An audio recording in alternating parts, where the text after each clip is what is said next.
Having learned about confidence intervals, we know the importance of sample sizes. So, what happens if we have a small sample size? Well, really, we can only use our z-scores when we're working with sample sizes greater than 30. If we have a sample less than 30, our standard deviation, our S of those samples, are not always going to be as accurate as samples with larger sizes, so samples of more than 30. So with less than 30 in a sample, so we're talking about a little n value less than 30, we can replace our z-score with a new score, so t. So this comes from Student's t-distribution, and like our normal distribution, if you look at the t-distribution, it's also going to be symmetric and bell-shaped.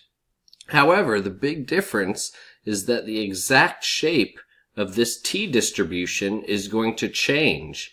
It's always going to be symmetric and bell-shaped, but depending on your sample size, it's going to be slightly different in shape. So your peak, is going to be slightly different. The tails are going to be slightly different. So the closer we get to a size of 30 for one of these t distributions, the closer to 30 we are, the closer we're going to come to having a normal distribution. So by the time we get to 30 and above, if we're using this t distribution, it's going to be identical to the normal distribution. So our student's t distribution. So if we have sizes of our samples, our little n less than 30, we're going to just substitute t in for z when we're trying to make a confidence interval. So instead of using z, we'd have x bar plus or minus t times our standard error. Now, the two pieces of information that you're going to need to use in order to use the t table instead of our z table, and you can find the t table split between tables C and D in our book, which are going to be pages 305 through 307, you're going to need two things. You're going to need to know your desired level of significance, so that alpha. So if you want to be 90% confident, you're going to need an alpha of 0.1. If you want to be 99% confident, you need an alpha of 0.01. So you need to have your alpha in mind, and you need the number of what are called degrees of freedom. So you might see that as df. I'll explain that later, but degrees of freedom are just your n minus 1. So whatever your sample size is, subtract 1 from it, and that's going to give you your degrees of freedom. So you need those two things in order to use Student's t-distribution. So what do you think happens to the size of your confidence interval when your sample size is less than 30, if we compare it to confidence intervals with sample sizes greater than 30? So we might have, you can imagine the same values, so the same mean, the same standard deviation, same everything, except instead of z, we're going to use t. And because, we have a smaller sample, we have to move to t. So what do you think is going to happen to the size of those confidence intervals? Well, if you guess that they're going to become larger, you'd be correct, because when you use t values, you have to accommodate for the extra uncertainty that's coming from a standard deviation that is coming about because you have a smaller sample size.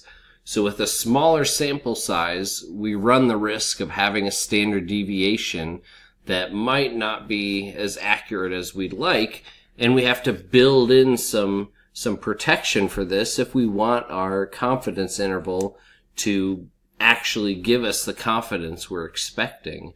So in order to do this, ultimately, we're going to end up with some slightly larger intervals, because that's going to maintain that confidence. So we have to pay a little bit in terms of a larger interval if we're going to have a sample that's smaller than 30. So, knowing all of this, how do you think t-values are going to compare to z-scores for some particular level of significance?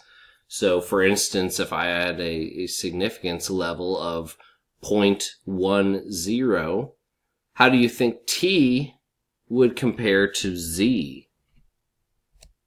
Well, of course, your t-values are going to be slightly larger.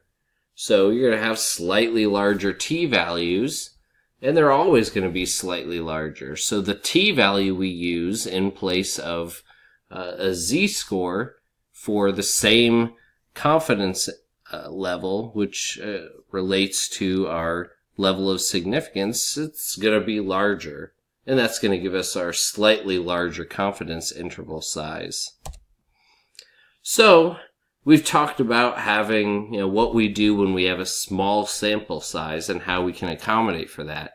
What if we have the opposite? What if we have a really good situation in which we have a large sample size relative to the population? Because that's obviously a very good thing. If we have a very large sample size, we're going to be pretty confident that things like our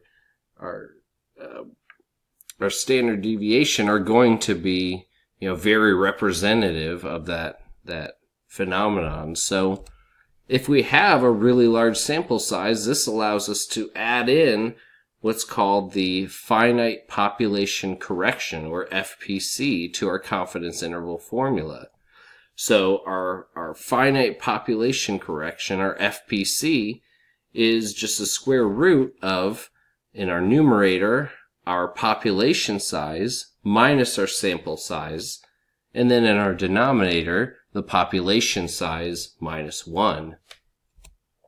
So this FPC lets us actually narrow the confidence interval width, which is going to give us more precise estimates. So instead of the previous situation I just mentioned, where we have a small sample size, and that meant that ultimately we have to expand the width of our confidence interval, having a large sample size allows us to use this additional metric, this FPC, to in fact narrow the confidence interval a little bit more, because we're going to be even more confident that since we have a large sample size, that our standard deviation is going to be very representative. So when can we use this FPC? I said a large sample size. What does that actually mean? First, we need to know our sampling fraction. So you have to have some concept of what your population size is, so your big N, and our sampling fraction is just little n over big N. So what fraction, what percentage, what amount of our population does our sample represent? And when that fraction is above 5%, so when little n over big N is 0.05 or greater, then we can use that FPC. And here's an example of how we would use it in our previous formula. This for z-scores, obviously since we have a very large sample, we can use z. We have x bar plus or minus z times the square root of s squared over n, and then we can multiply that by the square root of our n's and our n minus 1, so our FPC. So that will actually shrink our confidence interval a little bit more, which is very desirable. It's desirable to have a smaller confidence interval because, we've limited the amount of values that could possibly hold our population mean with whatever confidence we want. So one more note about confidence intervals.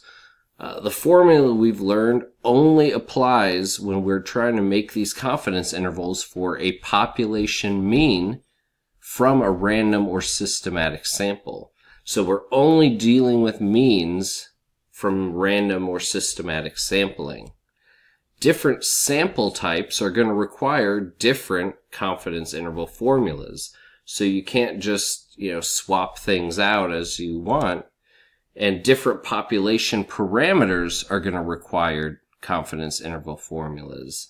So depending on how you sample, depending on what you're trying to ultimately construct a confidence interval for, so we've been using the population mean.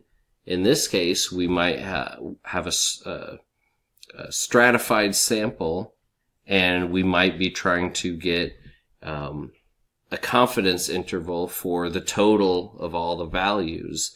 That we cannot apply what we've talked about. We have some other things we can use in its place. And in our book, if you were to look at tables 8.4 and 8.5, that will show the formulas that we can use to estimate confidence intervals for mean, total, and proportion for random and systematic samples, as well as for stratified samples. So what we looked at was only constructing confidence intervals for the mean, and that's only for random and systematic sampling strategies. So just briefly, I wanted you to see, and this is from the book, the confidence interval for total from a random sample or systematic sample. So our point estimate for total is tau, and that is represented with big T as our sample statistic, which is our big N multiplied by our X bar. And you can see how ultimately that is calculated. So we've got our point estimate, we've got our standard error. So our standard error of the total is going to be sigma sub big T. And you can see the formula for that here. So we have a different formula for standard error. And our confidence interval then is going to be T plus or minus Z multiplied by our standard error of the total. So that's going to be slightly different if you're using totals, different from means. Likewise, if we wanted to construct a confidence interval for proportions from a random or systematic sample, your point estimate is going to be rho for your population parameter.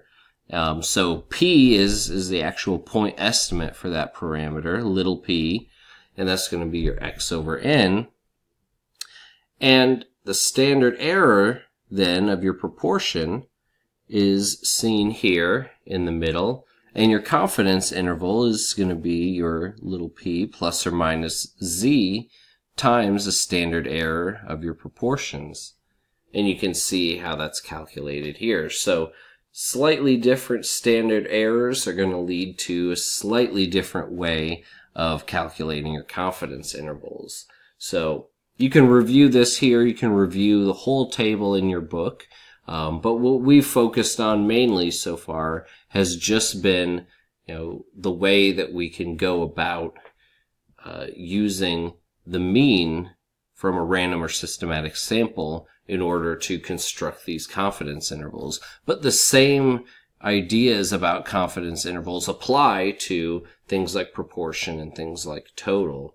So you can see the same concept is here, where we have a standard error value and we construct that confidence interval by multiplying the standard error of whatever it is. It could be mean, it could be total, it could be proportion, multiplying that by our Z value, and then either adding it to our point estimate or subtracting it from our point estimate.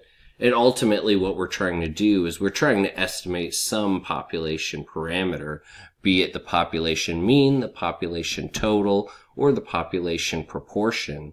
And we're trying to use that point estimate to construct our confidence interval that with some level of confidence we're going to know that we have very high likelihood of that interval containing our population parameter value.